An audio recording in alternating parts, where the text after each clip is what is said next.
So why I became a philosopher and not a logician? So logic mainly deals with what follows from what. So you have certain premises, and then if a conclusion follows from them, then the argument is valid. And that's basically what logicians are doing. They're checking if the argument is valid, if the conclusion follows. They're trying to prove that, or maybe they're trying to figure out what follows from those premises and certain kinds of rules of inference and whatever.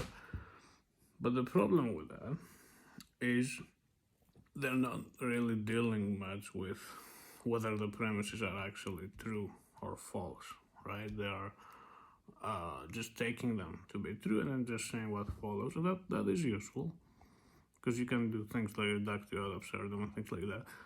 But if you truly want to know if those premises are true, I mean, depending on what kind of premises they are, maybe you will have to do philosophy, maybe you will have to do metaphysics, right? Depending on what premise it is. Maybe science, right? If it's a statement about something in the natural world.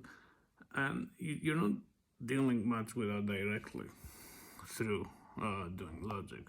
So let's say I want to answer the question, why is there something rather than nothing? I can't do that just through logic, right? I will have to do philosophy. And, logic is a branch of philosophy. But I will have to do metaphysics. And maybe a bit of epistemology.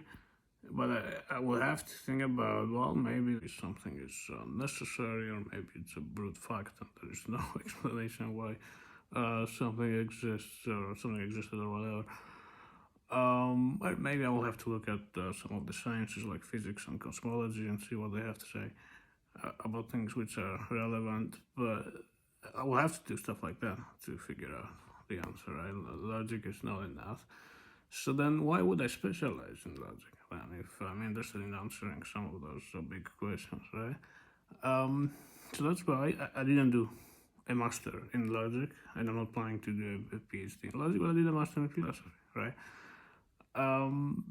Another reason is I just don't like formalizations that much. I think natural language could describe whatever formalizations could describe. And I understand that it might be faster and maybe more precise to use formalizations sometimes, but sometimes you don't really have to, right? And I'm not saying that logic shouldn't exist, but I am saying why I just prefer being an analytic philosopher who's doing metaphysics and a bunch of other stuff like philosophy of science, philosophy of religion, and occasionally, I may do some philosophy of logic here and there, but I don't have a reason to specialize in logic and be a logician and just spend all my time with formalizations and things like that.